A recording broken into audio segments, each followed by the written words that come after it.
Hello, Dreamcatchers, and welcome to another exciting day in the Writer's Haven. I am your host, V. Helena, and today in studio with me is award-winning writer and producer Sharon Rothstein. Sharon has written and produced a number of shows for television and stage, including episodes of the award-winning television series Suits and several award-winning plays, among them By the Water, All the Days, Landladies, and Tell Me I'm Not Crazy. Her play Right to Be Forgotten makes its world premiere at Arena Stage this fall. And we are happy to have her here to talk about this project and other notable accomplishments. Join me in welcoming writer, producer, playwright Sharon Rothstein. Welcome to the Haven, Sharon. Thank you. So glad you were able to join us. Tell us about the world premiere of your play, Right to Be Forgotten. Yeah, it's pretty exciting. I started working on this play about 5 years ago. It follows the story of a young man who is now in his late 20s, but when he was in high school, he made some terrible mistakes. And those mistakes are all over the internet. Mm-hmm. Some of what's on there is true and some of what's on there is not true. And it's basically haunted his whole life. And in the play, he wants to have it removed from the search engines, mm-hmm. which if you live in Europe, you have the right to do. It's called the right to be forgotten, but we in the United States don't have that right. And a lot of experts think we'll never have that because of our First Amendment rights. Mm-hmm. And like a lot of my plays, it started with a question I didn't have the answer to, and I still don't have the answer. I don't know what the right thing is. I don't know whether we should be able to remove information about ourselves from the internet or not. And I certainly don't know who should get to make that decision, whether it's tech companies or individuals or government. Mm-hmm.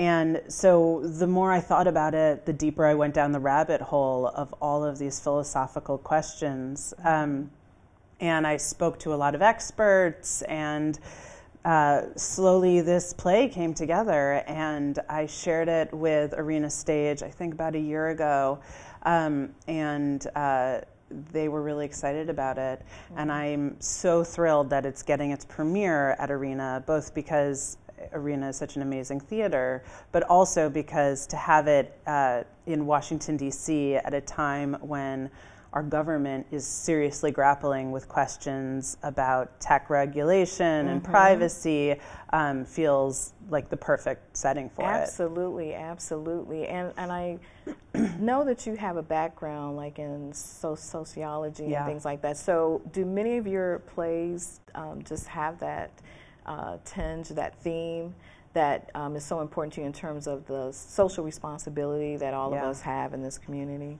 Definitely. Yes, my undergraduate degree was in sociology, and I also have a master's in public health. Mm-hmm. And I'm constantly interested in politics, in civil discourse, mm-hmm. in the idea of what is a community and what do we owe each other. Mm-hmm.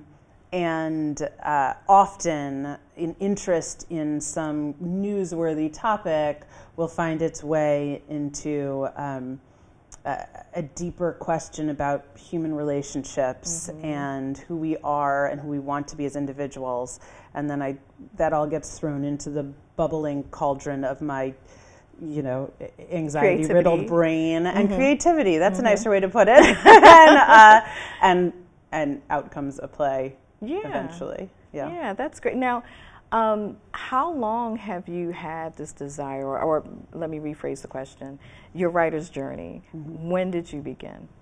So I was one of those annoying kids who used to make my parents sit through lengthy plays at holiday dinners. My parents would probably say from the very beginning, I was always doodling. I was always writing short stories and mm-hmm. in my head writing, kind of fairy tales and that kind of thing. Mm-hmm. And I was a theater kid in high school, but I never really wanted to perform. Mm-hmm. But, I think like a lot of people who end up in theater but are not actors, we're drawn to the theater. We love the energy of it. We love the feel of it. And yet we just feel wrong on stage. And I was always and even maybe idolize the process that the actors and the directors and everybody go through. And you're like, oh wow, that's just so amazing. Yeah, but they've then got when it. You try, I don't. They've got it. I don't. You know, I was always cast as like peasant woman number 6. No lines. I was always like the singing tree in the background of the forest. But you went into sociology. Yeah. So you knew that you had this yearning, this artistic bone in you, but you went in a different direction. I love the way that you synergized that, and it all just kind of came together for you as a playwright. But talk to us about why you moved in that direction, because I think a lot of people do that. They have that artistic bone, that flair, but then they don't really allow that to expand as they move on in their careers. Yeah, you know, it's such a great question, because I think you're so right. I got to college, I took an intro to theater class, and all of the incredibly gifted, passionate, exuberant actors in the class scared me out of my mind. And I froze. And so I started taking other classes and felt that sociology, with its exploration of the world around us, really kind of unleashed my imagination. And to start to think really critically about the world and about government and culture was endlessly fascinating to me. It still is. And you know, the whole time I was still writing. I wrote plays in college, and I was incredibly fortunate in that I got into a writers collective called Young Blood in New York right after graduating college, and that was amazing because it gave me a community. And this was your bachelor's? Yes, okay. Yeah. So right after I graduated undergrad, I moved to New York, and I had gotten into this really wonderful writers group that's still around today, and it's a writers group for you have to be a playwright under the age of 30. So I stayed there till I aged out, until they gave me my papers and sent me along my way. But it was just a wonderful experience. I made friends in that group that are still my friends today, but also it really showed me how you can make a life as an artist in New York. And it gave me a lot of experience seeing my work on stage, which every young playwright needs to do in order to figure out what works and what doesn't work. Yeah. And do you recommend writers groups for folks who are out there writing as playwrights, or just writing for literature or whatever they're writing? I can't recommend them highly enough. I mean, I think that when you're young and you're starting out, they are invaluable because, like I said, they give you a community, they give you an idea of how you can make your life as a writer. But then as you get older and more experienced, you find that especially if you're a playwright, I mean, the entire thing about being a playwright is you need to hear your words out loud to know if they're working. So you can sit in your office banging away at the keys all you want until you hear how it sounds with other voices in a room. You don't really know if it's working. So to be able to bring your work to people that you respect and have them say it out loud, but then also get their feedback is wonderful. But Sharon, when you're writing, do you hear your characters' voices as you're writing? Oh, that's a good question. I try to come up with good questions. You do. You really do.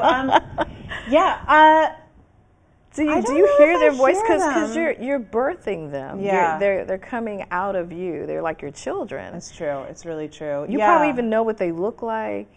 You know what the things that irritates them, that angers them, that brings so much love to their hearts. And I just wonder if and the reason why I ask is a lot of writers of literature, they say that all the time. Like the voices in their head, they can't shut them up. They must write. That's totally true. So I just wonder with playwrights if that's true as well. I think it is true. I mean, I don't know that I hear them as much as I just know who they are, and I know what sounds right coming out of their mouth. You're completely right. There's a very intimate relationship with your characters. A writer that I know and love talks about how we think of them as our children and yet we torture them all the time. And it's really true. I mean, a good play is going to torture its characters a little. They have to go through hell in order for it to be worth watching in a way. So it's just a really interesting relationship you have with your characters. But they are completely alive and they are completely three-dimensional. And I will kind of argue with them and they will argue with me. So I think to that extent, I am hearing their voice, but at the same time, it's almost more intimate than that because it's almost more, I just know when it's right coming from their mouth or not. Yeah. So let's talk a bit about your process. Now, you mentioned that, social responsibility and correctness, or, however way you want to couch it is something that's a theme that's always just kind of resonating with you. So when you're actually sitting down to write, what does that process look like? Do you outline it? Do you just tell us how you go about that process of creating? Yeah. It starts with coffee. That's important. It starts with an excessive amount of coffee. When I'm starting a new play, usually what will happen is I will try to give myself enough headspace to hear which characters have something to say about the subject. And does that character's voice just throughout the rest of the play, is that the perspective? Yes, although sometimes it changes. I have certainly had plays that started with a character telling me what the play was about, and then by the time that play got to stage, that character was gone. In fact, I find that kind of happens often because that character is often the least interesting dramatically. Maybe like a narrator type versus a character that has something invested in the story. So often that will happen.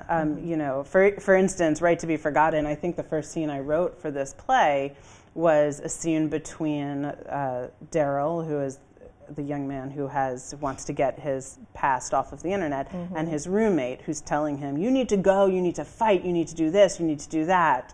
That roommate is long gone. And basically everything that the roommate was telling him to do now makes up the structure of the play. So, often I will try to give myself some time and space to just scribble lines, thoughts I'm having, and then often I'll also start doing more research. I'll just start reading and reading. It all depends on whether I'm up against a deadline or not. Okay. If the play is a commission and it's like tick-tock, then I'll force myself to just start writing and see what happens. I don't tend to outline with theater. I like to kind of find what the story is based on what happens in the last scene I wrote and what feels. Do you write linearly or? I often write linearly. I don't always, but more often than not. And I also give myself permission to overwrite in the first draft and probably the second and third draft. So that usually by the time a play gets into rehearsal, I know, okay, I'm probably going to have to cut at least 10 pages out of this. And that's where being in rehearsal and having a director and a dramaturg is so invaluable. They can kind of look at me and go, you don't need the line. But also I get to hear it in the mouths of actors. And when you have really gifted actors, and I do for this arena production, I'm so lucky, you can hear what you need and what you don't need, because often a really wonderful actor is able to convey so much without the line. So it allows you to pull it out. And so I often find that the rehearsal process is a process of winnowing down to just what is most moving and most necessary. Gotcha. What are some of the challenges that you've had? Let's just stay with Right to be Forgotten.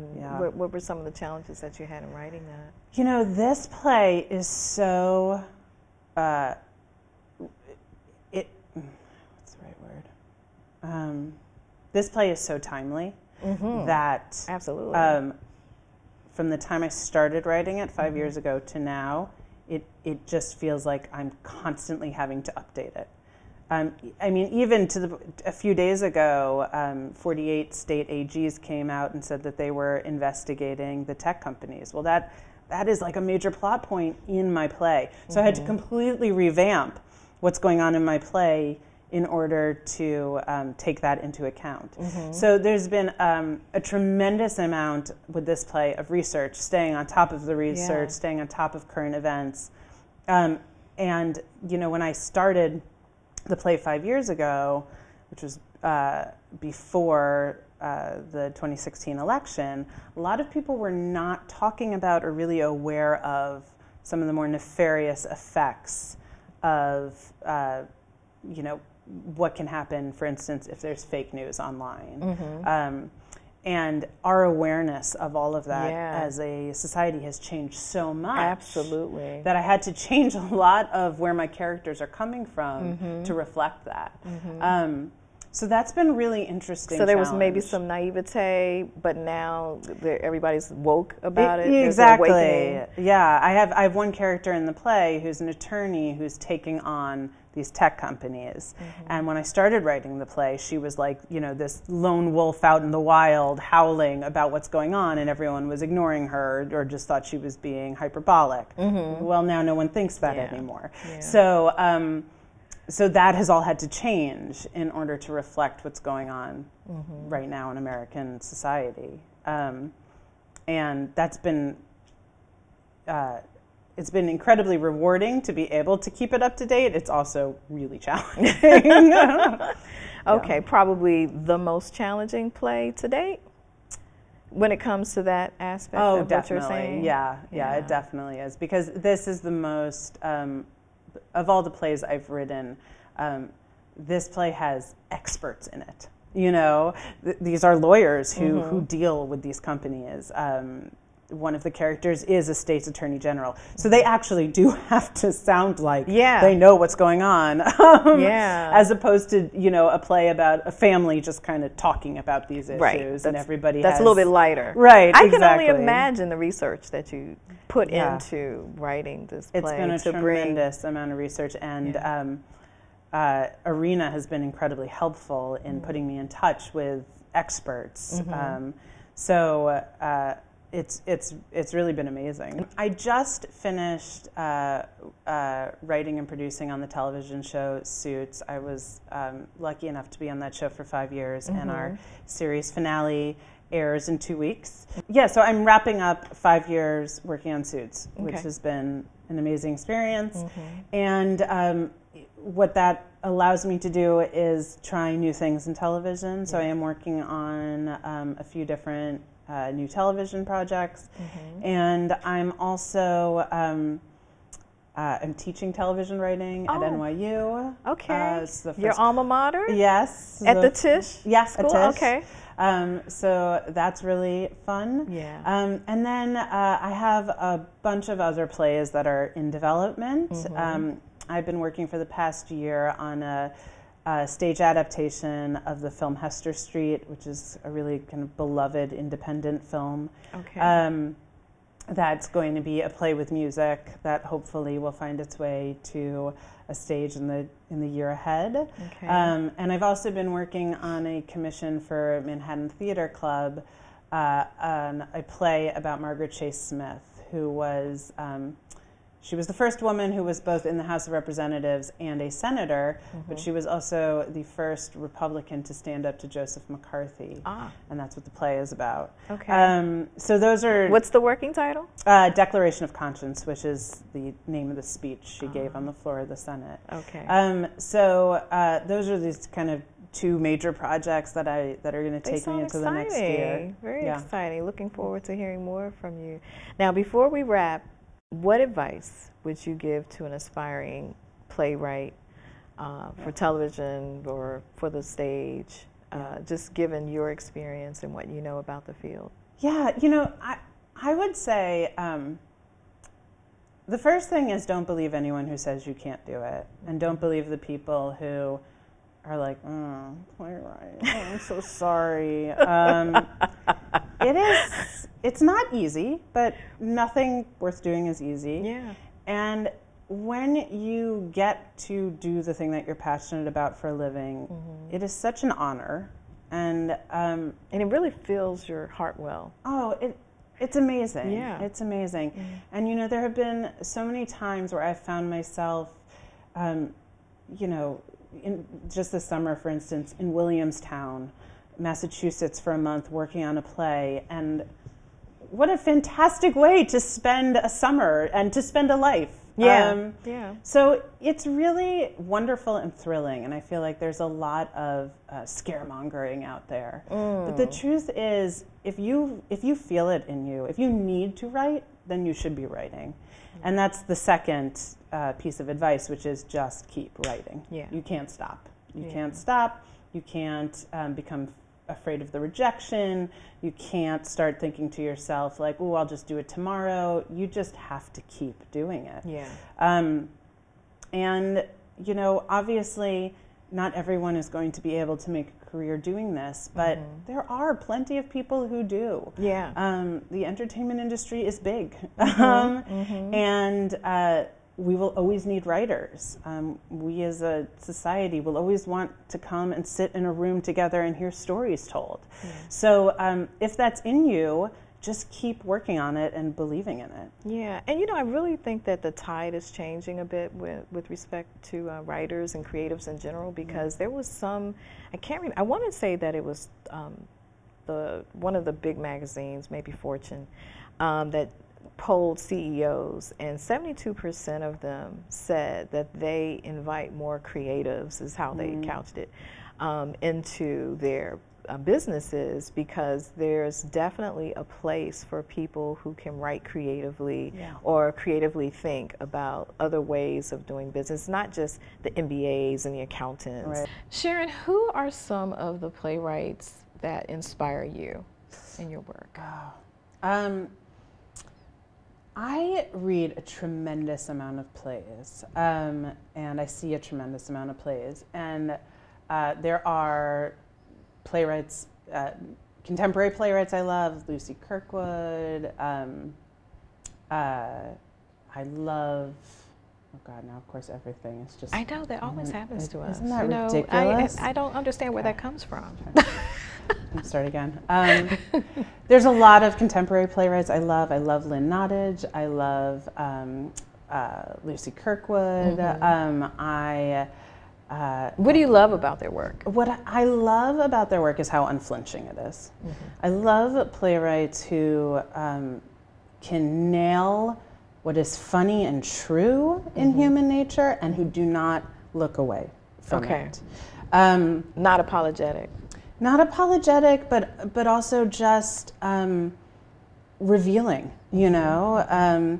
And I tend toward, I'm always inspired by plays that are distinct in their voice, and yet their characters feel real. They're not so stylized that I can't identify who that person is.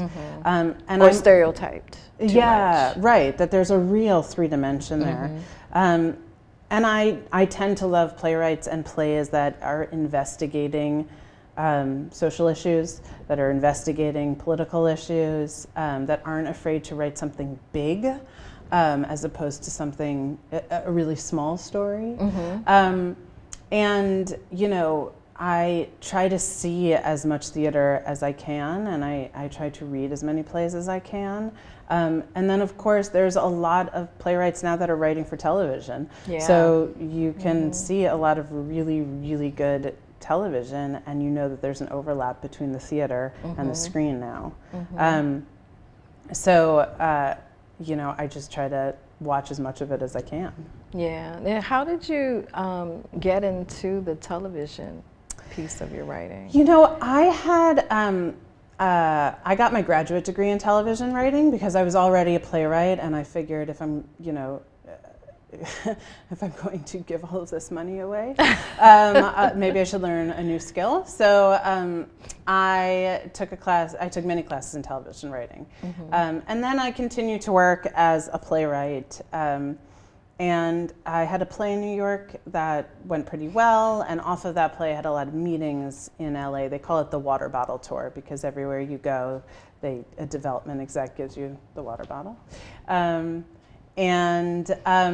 One of those meetings went incredibly well, and I ended up meeting the showrunner for Suits, Aaron Korsh, and he said, "You can move from New York to LA in 2 weeks, right?" And I was like, "Yeah, no problem." And at the time I had a 3-year-old and a 1-year-old, and basically within 2 weeks I was in LA, and I'm so grateful that I was given that chance. Now you just revealed something. I love that you are balancing your career and being a mom. Yeah, sometimes I'm imbalancing it. But that's great to hear, because sometimes, you know, people, when they're thinking about careers and, you know, should I wait and before I start a family and really get involved in my creative, passionate vocation, or is that something that I can do simultaneously? Yeah. I think, and I'm certainly not the first person to say this, but I think that being a parent and being a writer will make you so much more of an efficient writer. Your time is not your own. So you know, I wake up really early to get writing done, and that's just kind of what you have to do. But it does. It focuses you, you know, and look, seeing the world through a brand new perspective, it feeds you creatively, and you know, it's a great gift. Yeah, absolutely. Kids in general just have a way of changing your perspective on life. And I can't see my floor anymore, so that changed my perspective. It's just covered in, you know, dolls, but yeah. Well, Sharon, thank you very, very much for joining us in the Haven. And, you know, as I said, really, really look forward to seeing your play and seeing your vision just kind of materialize with the characters that you have empowered to tell this great story. I mean, I think that the theme is just, as you said earlier, it's on point, it's very today, and again, this is a great town to do it in. So thank you, congratulations. Thank you. And wish you much, much more success. Dreamcatchers, I know you enjoyed this episode of the Writers Haven Show. Sharon is one of many playwrights that will appear on the show, and if you're in the Washington metropolitan area, check out the lineup of performances at Arena Stage. It's an exciting season of entertainment, so you don't want to miss it.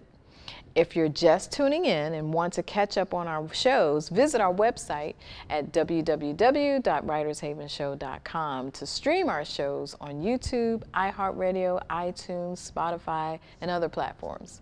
You can also watch our show on any one of our 23 affiliate channels or subscribe with our newest partner, the American Legacy Network. Thanks for joining me, and until next time, catch fire on purpose.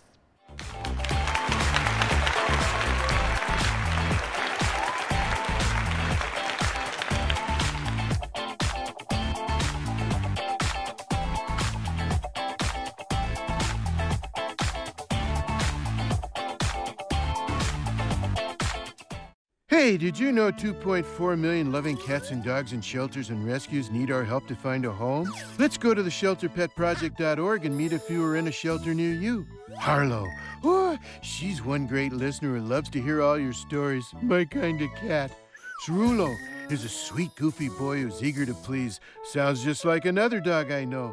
So go to theshelterpetproject.org, search your local shelters and rescues, and go for a cuddle with your next best friend. Adopt.